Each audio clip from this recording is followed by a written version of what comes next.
ये सारी सूरत हाल आज क्या बनती है, नंबर गेम कितना वाजे हो गया है, इसी पर हम बात करेंगे। मैं ज्वाइन कर रहे हैं ब्यूरो चीफ लाहौर खावर अब्बास हमारे साथ स्टूडियोज़ में मौजूद हैं और साथ ही साथ ताबिश भट्ट भी हमारे साथ होंगे उस होटल में जहाँ पर अरकान जहाँ से निकल चुके हैं। लेकिन पहले खावर से ज़रा तजिया लेते हैं।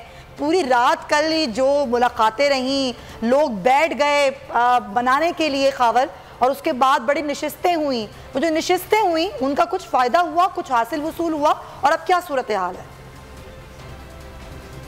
सुमैया, तरीन ग्रुप से लेकर जरदारी साहब के क़याम और शहबाज शरीफ साहब के इजलासों तक कोई भी हरबा जो है वो कारसाज ना हुआ, कोई भी अपना काम ना दिखा सका। और ताहाल इस वक्त तक जो है कप्तान के खिलाड़ी अपने कप्तान के साथ मुकम्मल तौर पर पहाड़ बनकर खड़े हैं और उन्होंने तय कर लिया है कि तमाम वोट्स जो हैं वो कप्तान को दिए जाएंगे। मुबैना तौर पर पिछले 4 रोज़ से पंजाब में हॉर्स ट्रेडिंग की बड़ी गूंज सुनाई दे रही है। मेंबरान असम्बली की जानिब से कहा जा रहा है कि हमें पैसों की ऑफ़र की जा रही है, डराया जा रहा है, धमकाया जा रहा है, किसी को धमकियाँ मिल रही हैं, किसी को दोस्त धांधली के ज़रिए दबाने की कोशिश की जा रही है। मगर तमाम मेंबरान जो है इस वक्त निजी होटल से तहरीक इंसाफ के और काफ लीग के वो रवाना हो रहे हैं पंजाब असम्बली की तरफ। कुछ वहाँ पर पहुँच गए हैं और कुछ इस वक्त होटल में मौजूद हैं। गुज़श्ता रात जो है वो 2 मुलाकातें की साबिक सदर आसिफ अली जरदारी साहब ने चौधरी शुजात साहब के साथ। एक मुलाकात तो 4 से 5 घंटे तक तवील टाइम तक जारी रही, मगर उसमें भी कुछ ना मिला। और उसके फौरी बाद जो है चौधरी परवेज़ अली साहब ने काफ लीग की पार्लिमानी पार्टी का इजलास बुलाया, जिसमें तमाम मेंबरान मौजूद थे और तमाम अफवाहें दम तोड़ गई कि काफ लीग के लोग जो है वो परवेज़ अली को वोट नहीं देंगे। इस वक्त 188 वोट्स हैं तहरीक इंसाफ और काफ लीग के पास 186 वोट दरकार हैं वजारत आला का ताज सर पे सजाने के लिए। 2 वोट इस वक्त भी तहरीक इंसाफ के पास ज्यादा है, जबकि दूसरी जानिब तहरीक इंसाफ की जानिब से यह भी दावा किया जा रहा है कि जो आज़ाद रुकन जीते हैं उनकी जानिब से भी तहरीक इंसाफ की हमायत का ऐलान कर दिया गया है। जबकि इस वक्त जो हुकूमती इत्तेहाद है उसके पास सिर्फ 178 वोट है। शदीद मायूसी के साए छाए हुए हैं मुस्लिम लीग नून और पीपल्स पार्टी के कैंप में। जो वुज़रा हैं उन्होंने साबिका रोज़ ही अपना सामान समेट लिया था। हमजा शहबाज जी भी जो है वो वज़ीर आला ऑफिस से अपने सामान को समेट कर रफू चक्कर होने की तैयारी मुकम्मल कर चुके हैं।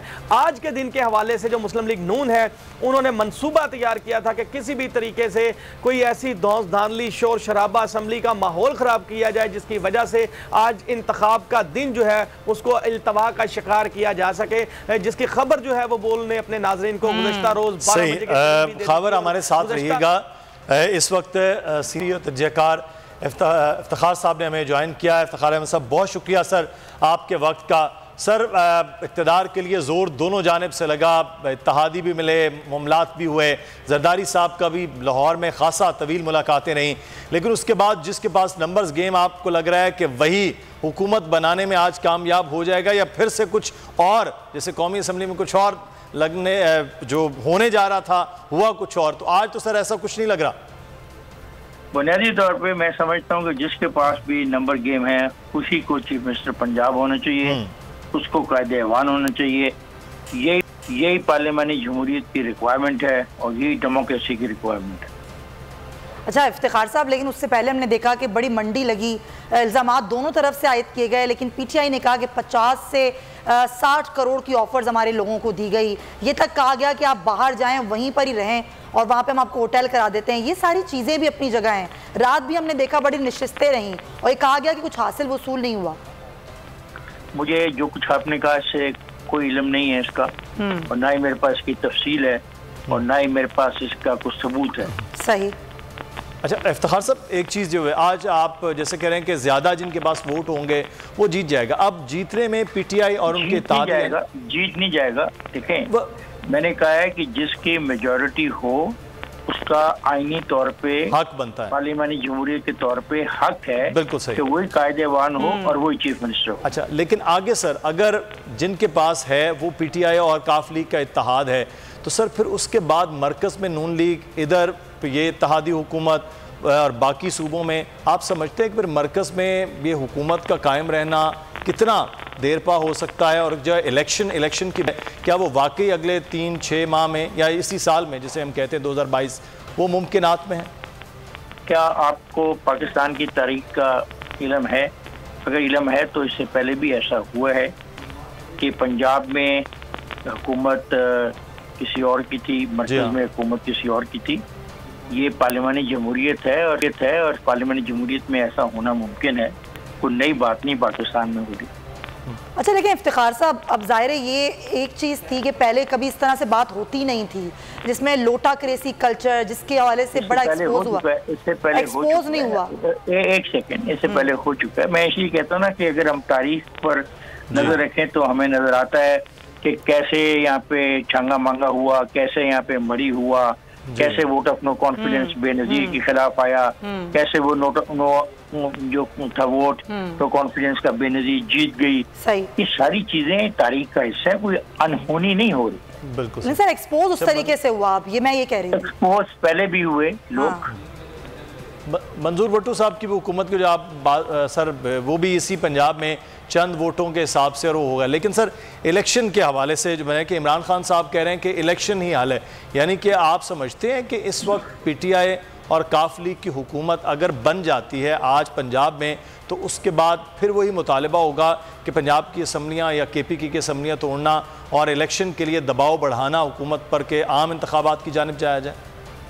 ठीक है, अगर पाकिस्तान तहरीक इंसाफ के जो सरबराह हैं इमरान खान साहब, वो परवेज़ इलाही को की कामयाबी के बाद उनसे कहते हैं कि असम्बली डिसॉल्व कर दे, तो ये परवेज़ इलाही साहब का अगर वो मुंतखब हो जाते हैं चीफ मिनिस्टर पंजाब, ही उनका कानूनी हक होगा कि वो गवर्नर को एडवाइस कर दें कि असम्बली तोड़ दी जाए।